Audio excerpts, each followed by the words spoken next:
Hello, all future and current Counter-Strike investors. My name's Hathu, or Hat for short, and I'll be showing you kind of the basics of the Steam community market. So the first thing you'll want to do once you reach the Steam homepage, which can be found at store.steampower.com, is you'll want to go to this community tab and then go down to market right here.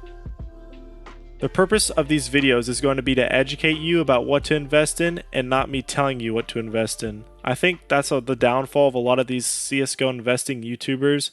They just say to do something and they don't really give the reason why, or they don't give you multiple options if you're looking for more short-term versus long-term investments. This video is going to be focusing on the basics of the Steam community market, so if you're already pretty familiar with this, it may not be the most helpful, but I'm sure there's still something you can learn from it. So let's just take a look at this Dreams and Nightmares case, which is in the featured section.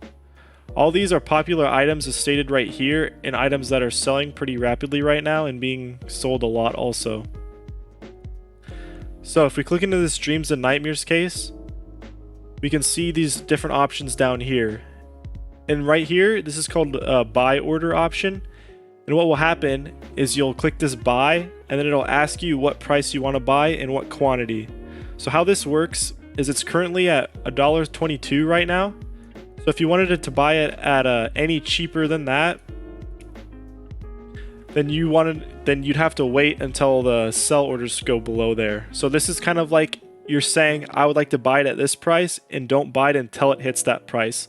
It's very similar to how many stock markets work, and that's the inspiration that the Steam market took, which is actually a pretty good system to use. And obviously, if you're willing to buy this for much more expensive to where it is, even if you put that you'd like to buy this for $2 and it's at $1.23, it'll still just buy it for whatever the cheapest price it's being listed at right now, which is nice. And the same thing happens for the sell order.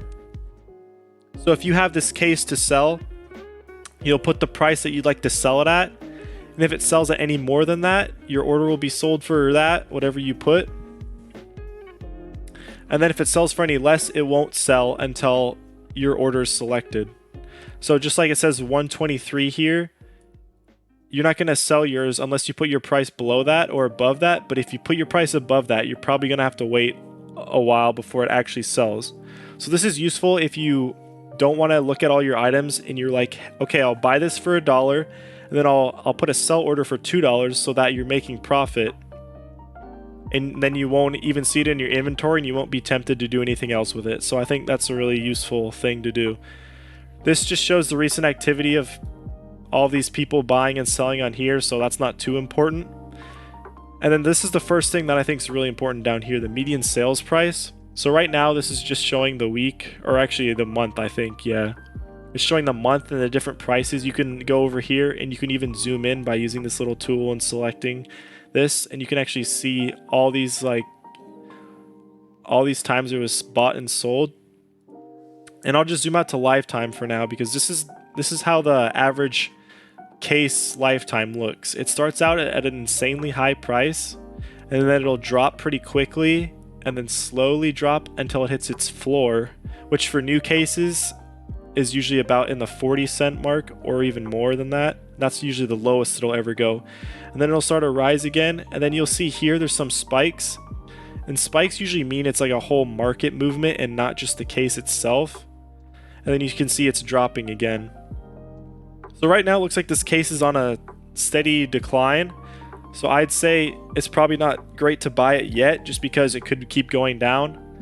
I mean, when CS2 gets released, I believe that everything will go up, but we'll see when that happens. But this is a really helpful tool for determining whether a case or skin or whatever is going to go up and down. You can see all these trends and make an assessment of what you think is going to happen. And then right here, this is more buy and sell order information. This is kind of showing the law of supply and demand right here. You can see that there's 5 million people that are willing to buy this item at 3 cents. I know that it'll never hit 3 cents, but these people just put these orders in just in case it ever does. And as you can see, as it gets more expensive of a price, there's less people that want to buy it. And that just kind of illustrates that the cheaper something is, the more people will buy it. And then you can see the opposite on the other side of this. So as it gets more expensive, more people are willing to sell their items. This just kind of shows the supply and demand laws, and it's a helpful graph to see like how many people are willing to buy and at what price, and how many people are willing to sell and at what price. And that can help you make an assessment about where the item is going. Next, we'll be looking at the filtering system for the market, which is really useful in finding the item that you want.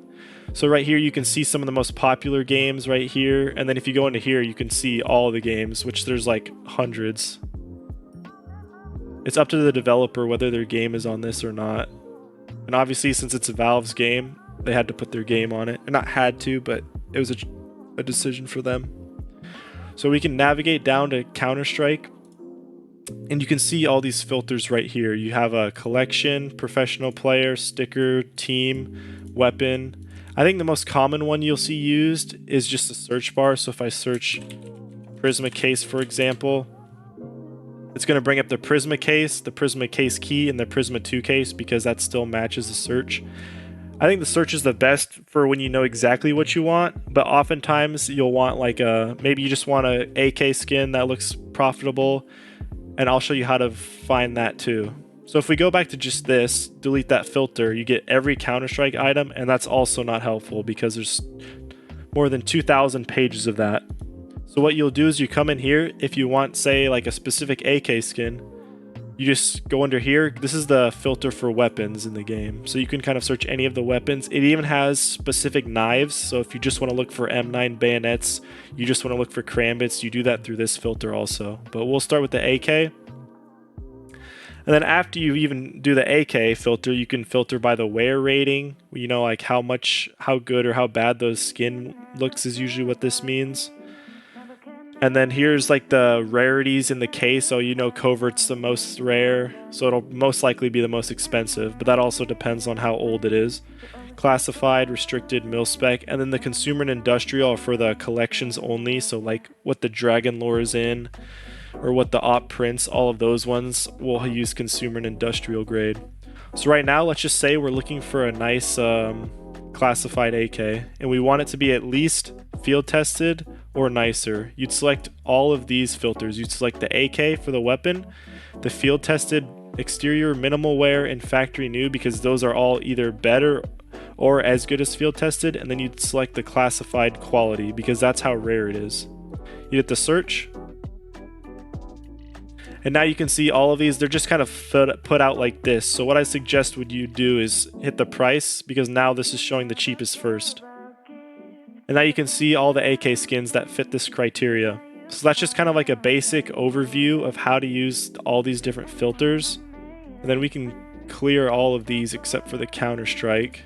And I can show you another similar thing to do. As we clear them, you can see more items start to pile in because there's less of a filtering going on.